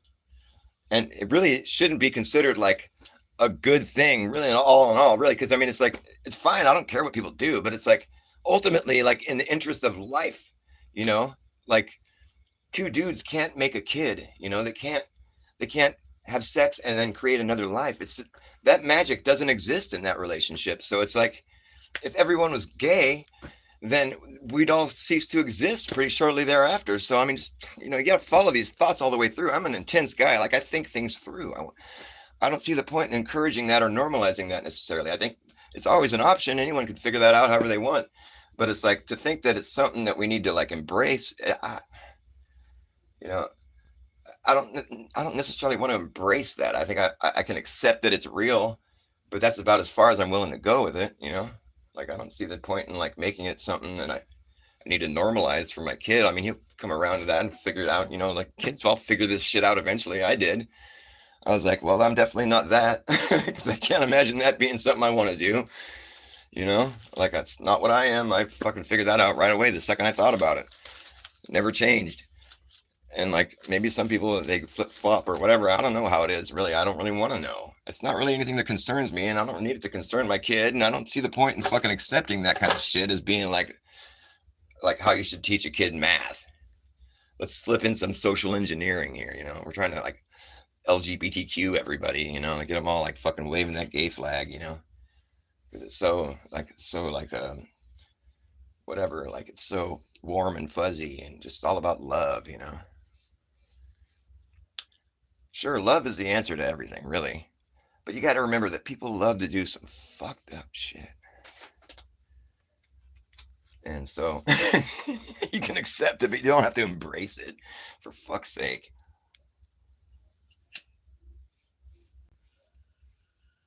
Anyway, that's how I feel about that. I'm sure not going to hide the way I feel about things. I don't see the point in doing that. Sometimes I'll be sort of delicate about how I approach certain subjects, but in this case, I mean, I'd have to say whatever delicate existed, it's been broached. Like now we're talking about gay men doing math. I mean, we're not like necessarily in a delicate area anymore. We kind of went all the way. We're not being vague or anything. There's not much left to the imagination other than just something that I don't really want to think about necessarily. So there's that. Figured I'd document my disgust. Well, I guess I already did. I made a little video about it. I'm like, this is how we're doing math these days, folks, with gay people and their husbands. Yeah, that equals 4 gay dollars. How many gays do you have? Two gays plus 2 gays equals 4 gays. At least the math checks out still. God. The thing is, a guy plus a girl can equal 3 people if you know. You can't get that answer with a dude. Yeah, 1 gay plus 1 gay equals 0. 1 hetero plus another, 1 guy plus 1 girl equals 1. Whoa. Well, you can have twins or you can have triplets. I guess you could have a lot. That's called like presumed math or like eventual math.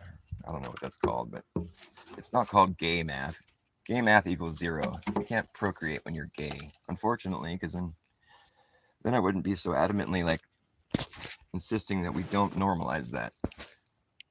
Because if we could procreate that way, then I guess I wouldn't really have much of an argument against it. It's just something I don't prefer. But in the case where it's like sort of stifling, the furtherance of life and our existence, I mean, I don't see that as being necessarily a good thing to argue in favor of. Naturally, I don't think it's, I'm not going to have a problem if people decide to go, fine, do whatever you want. I'm not anti-freedom. I'm just anti-encouraging the stifling of life. Like, I think that's something that maybe should be thought about a little more thoroughly. Like I said, I don't have issues with gay people. I have issues with like making that a focal point for 3rd graders. Like, we haven't even started talking about sex yet, so it's like, why are we talking about gay people? Like, do you want to talk about something? Do we need to address something? Should we have this discussion first before we do gay math? I mean, maybe, you think? Because naturally a kid's gonna be like, wait, his husband? Wait, mommy, why does he have a husband? I thought he would have well, see, some guys like to suck each other's, I mean, it's like, should we discuss that first before we start having gay math? I mean, there's a step-by-step. Oh God, I can't even say this shit with a straight face, man. I don't know if I'm gonna be able to address the teacher like with any degree of like, like how do you? Oh, I wanted to talk to you about your gay math. The gay math that you gave my kid. He's not going to be returning his gay homework. Okay, from now on, you can just assume that if you give him gay homework, he's not going to do it. We're just going to laugh about it and throw it in the garbage. Is that cool with you? Like, because that's how I want to treat it, and I'm his dad, so I think you should honor that at least. If you give him gay homework, we're going to laugh at it and throw it away. And I might make a video of it and post it on YouTube and say, look how gay this is. How ridiculous. Because that's how I want to treat it. I think it kind of deserves a little bit of just some honesty and some, if it's a, I think it's kind of like an opinion. It's like a preference thing. So my purpose is to laugh at it and throw it in the garbage because it's not something I really want to dwell on any further. Okay, we'll drop it.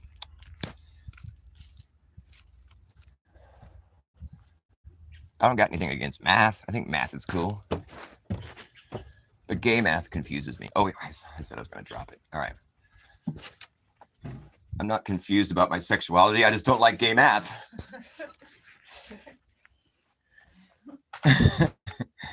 It's just, God.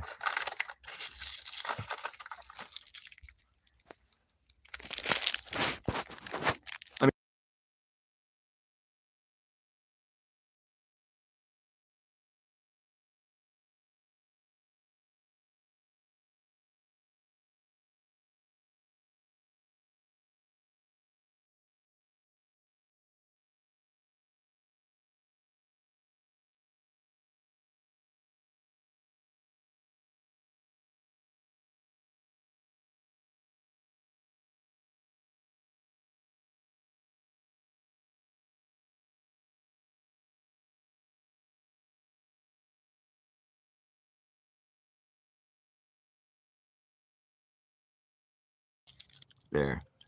I didn't think you needed to hear any of that gay talk. How long have I been muted?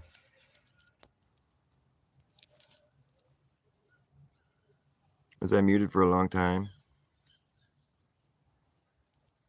Well, you didn't miss much. I was just like ranting about how gay this shit was. Gay.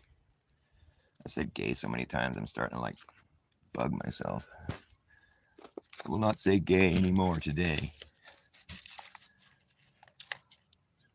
1 minute? Okay, well, that's cool. So you got to hear most of my ranting. That's fantastic. No shame.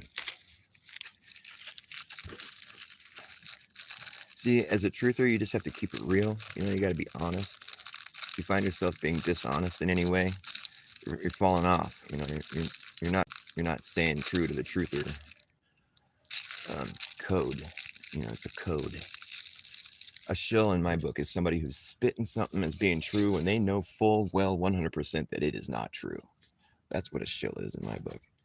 I know shill. I mean, a lot of times people think of like people that are trying to sell something, you know, but I don't think that's necessarily shilling. It's like it's only shilling if you're trying to sell something that you know isn't what you're saying it is. You know, that's just shill. You know, like or you know, like a grifter is somebody who's like trying to like you know hustle. You know what I mean? It's like a shill is somebody who's just like full of shit. You know, and it's pretty easy to keep yourself in check on that note. It's like you just check in with yourself. Am I really fully like behind what I'm saying? Do I own these words? Like, it's pretty easy to be a truther. I mean, if you're not ashamed of who you are and what you got to say, why would you be ashamed? You're just being honest. Nothing wrong with that, right? I mean, granted, people do have some opinions that can be offending and whatnot, but I mean, when it comes to discussions of like flat Earth, I mean, it's funny how people get so emotional, you know. And I think that's one of the main things that people should acknowledge is like, why does it turn into like a fucking dunce cap or like this emotional thing where people are like mad at each other? But like, we're all on the same team. That's what I want everyone to realize is that we gotta love the Globers and love the Upwardsers, even if they don't love us, because that's the higher ground, right? I mean, you can't make an argument that taking a loving approach to things isn't a higher ground. I mean, you can make other arguments, but to be loving is obviously better. I mean, you don't got to be a fucking pushover or like be a simp or something, but it's like, let's just keep the love there, you know, because we're all in the same boat, in my opinion, but not according to these other upwards earthers. They say we're not in the same boat. They don't believe that. I was like, we're all in the same boat. However, whatever math we had to do to get here, like we're all in the same boat, you know, the level, flat, stationary, non-rotating Earth. We're not in that boat. They won't even admit that it seems like that. No, it doesn't. It seems like it's going up. Does it really? Just because of your bubbles and shit, you're really willing to like just accept that the whole Earth is rising up constantly? Like, do you really feel like you see that or experience that? That mystifies me to no end. In fact, I don't think I'll ever stop watching their shows because it seems like such a fucking head fuck I guess I just fell for the prank.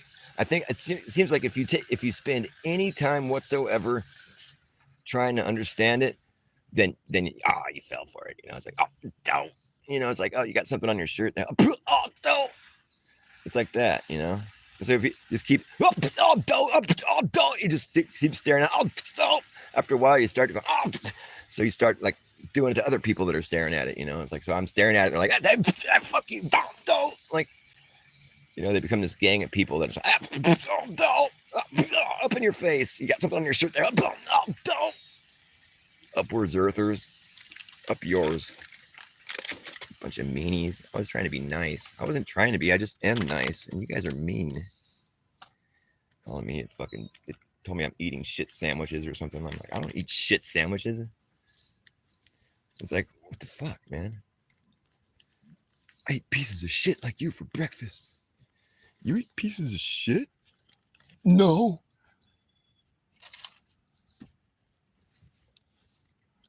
It's like my favorite part of Happy Gilmore. He's all, yeah, I'll eat pieces of shit like you for breakfast. He's all, you eat pieces of shit? He's all, no. That's so funny. I just think that's so funny. That's good writing. I wonder if that was even like written in the script. That's funny, man. That's some good shit. It's so funny. You eat pieces of shit? No. Oh, God. It's some like seriously bonehead humor, but it's funny. I like it. It's good shit.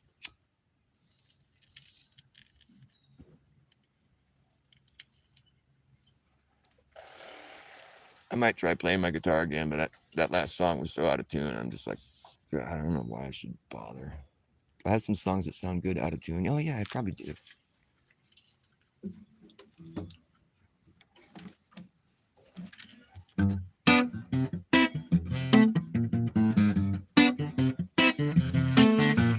Hey, I know what AI is. Do you know what AI is? Hey, I know what AI is. AI is just one eye. Hey, I know what AI is. AI is just one eye. Hey, I know what AI is. AI is just an eye up in the sky. It's going to spy on you and I and everyone in society. Say goodbye to your privacy. Yeah. It's the most realistic shit you're going to get, but it's no fake shit. Don't mistake it for being real. It's not alive. You can teach it how to walk, how to talk, how to pick a lock, how to wash your socks, how to read your mind. You can teach it how to jump rope, how to cook dope, how to tell a joke, but it don't understand the punchline. Might be spam. Might be spam. You can teach it how to repeat shit, but can it keep a secret? I don't think so. It won't know why. Hey, I know what AI is. AI is just an eye up in the sky. It's going to spy on you and I and everyone in society. Say goodbye to your privacy. Yeah, it's algorithm, a gimmick, been given no limit, goes all the way out around and then back in it. D-O, official, artificial, digital idolatry. That's really all it could be to call it intelligent is intellectual dishonesty. You can teach how to play Tetris and chess and checkers and tic-tac-toe. Teach how to repeat shit, but can I keep a secret? I don't think so. I don't think so. Hey, I know what AI is. AI is just an eye up in the sky. It's gonna spy on you and I and everyone in society. Say goodbye to your privacy. Yeah. Once the cat's out of the bag, it's impossible to put it back. A fact check this, fact check that. AI, AI, AI. It's the all-seeing eye and the capstone at the top of the pyramid.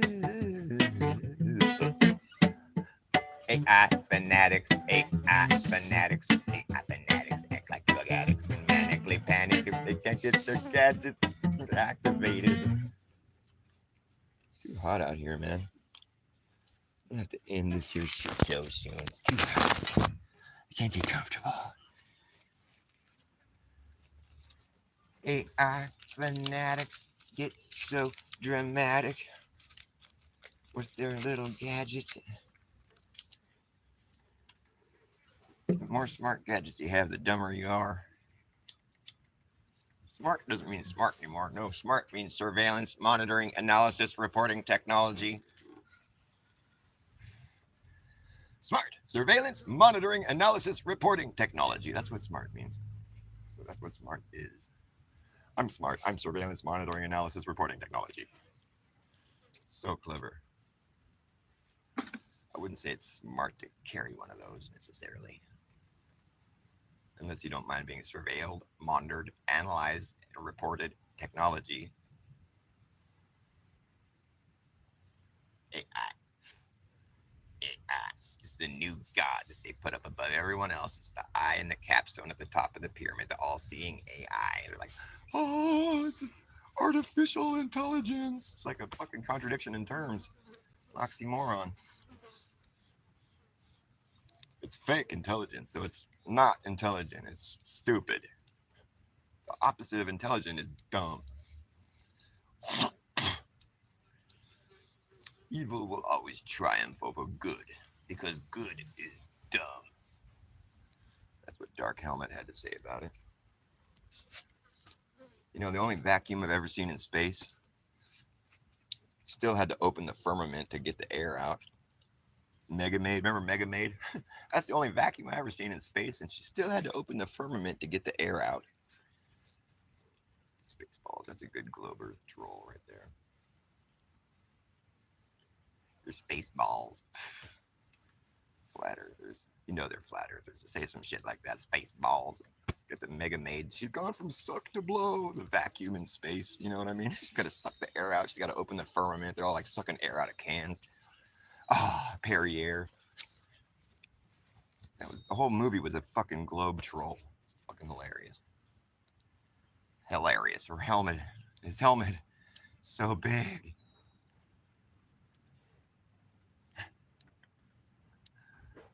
They've gone to plaid. I think they're straight to ludicrous speed.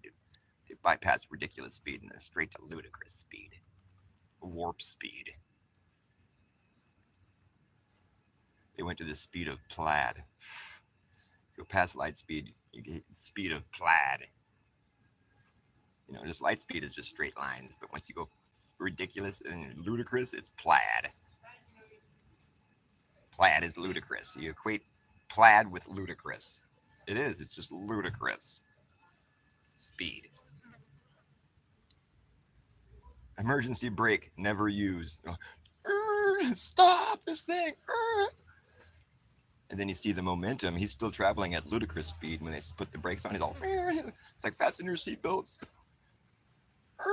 Fucking Dark Helmet's all, you hit the wall going ludicrous speed. Conservation of momentum. The centrifugal force.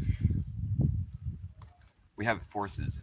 We have the weak force, we have the strong force, and we have the theoretical force of gravity. The weak force and the strong force. It's like there's two sides to every Schwartz. There's a weak side and a strong side.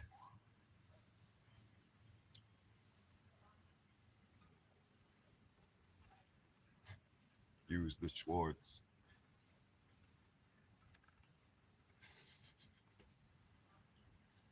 Funny stuff. It's like people forget when they say, you know, I was trying to talk to somebody about the moon landing being fake. This friend of mine who laughs at me for being a flat earther. You know, we always get conversations about it.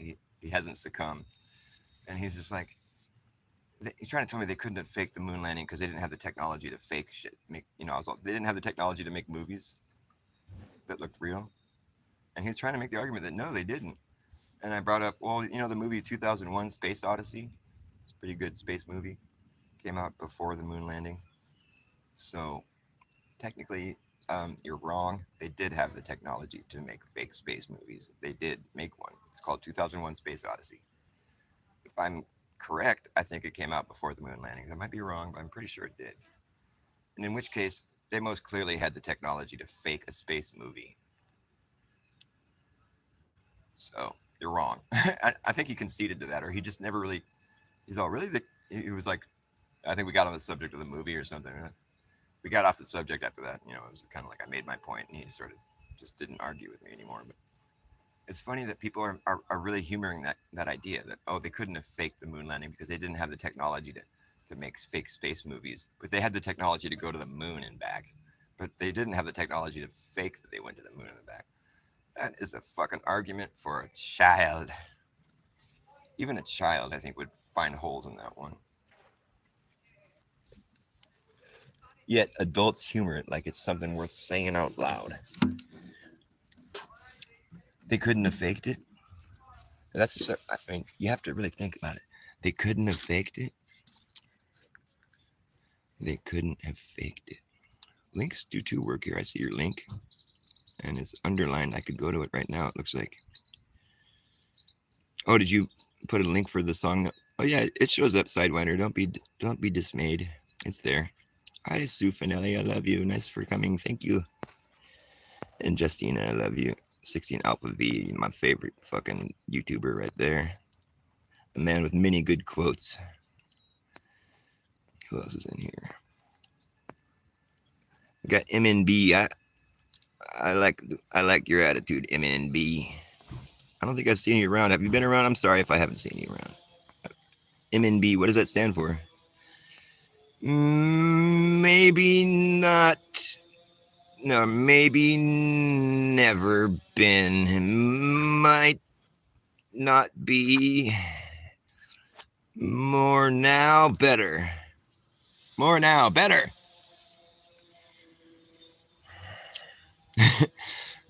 I guess I'll wrap it up. I'm getting too hot and sweaty and I'm so uncomfortable. I'm gonna go take a shower.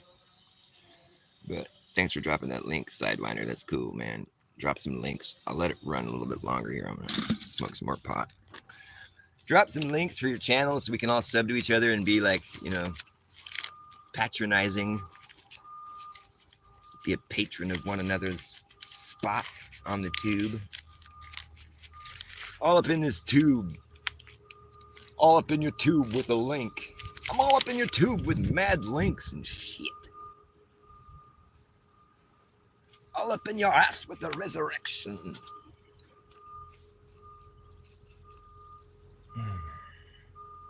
You guys like that movie Office Space? That shit's fucking hilarious. I love it. It's such a great storyline. Like, the crazy dude who's always threatening to burn down the building ends up saving the day, and he makes off with all the money. What a great movie. That's such a good movie, man. I love it. That's some brilliant screenplay right there. That's fucking great comedy. I love it. Office Space.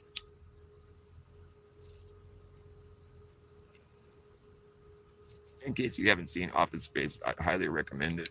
If you like silly movies. And what else is a good movie to watch?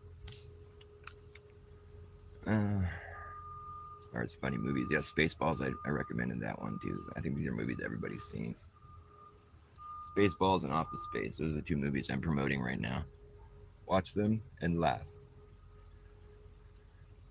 I think Spaceballs has more globe trolls in it too. There's got to be more glober trolls in that movie. I'm pretty sure, because I think the whole movie kind of is a globe troll. Spaceballs, come on, man. They're making fun of Star Wars, but they're making fun of space in general. The whole idea of space travel. Look at their Mega Made vacuum in space. It's a vacuum. It's an actual vacuum. Mega Made.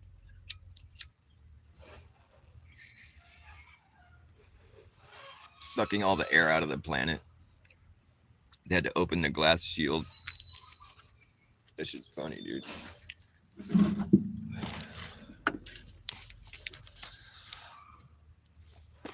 Spins balls. Oh, you got to see it in the theater? Oh, that must have been fun. I saw Star Wars in the theater. Or Empire Strikes Back. I think I might have seen Star Wars in the theater, too.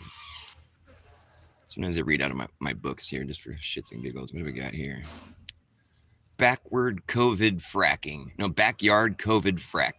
Upper managemental handlebar mustard gas. Macrocosmic Dunning-Kruger bloopers. Edwards backwards mustache acrobatics. Finite hindsight. One hallucination under God. Dynamic might sleight of handkerchiefs. Inward sneezing, jump-started flannel, four bangers and mash, pot holder, roach clip. The buzzards chuckle watching cops swing nightsticks in vain. Flash plants wilt, ape hangers, training wheels squeak for immediate greasing. Frozen smiles melt into indifference while critical streakers with stiff nipples avoid banana peels, left behind by riders of high-maintenance bunny slopes. 6 months of direct sunlight bears no effect on a 2-mile thick ice cube in make-believe places. Swishing of corduroys resounding amidst foot traffic, Chevrolets run to Coeur d'Alene and soft speakers ran to speakeasies in Spokane. Residual yodeling insurance agents walk on eggshells. Pack that in your pipe and smoke it. Thanks for coming to my echo chamber. Don't be strangers.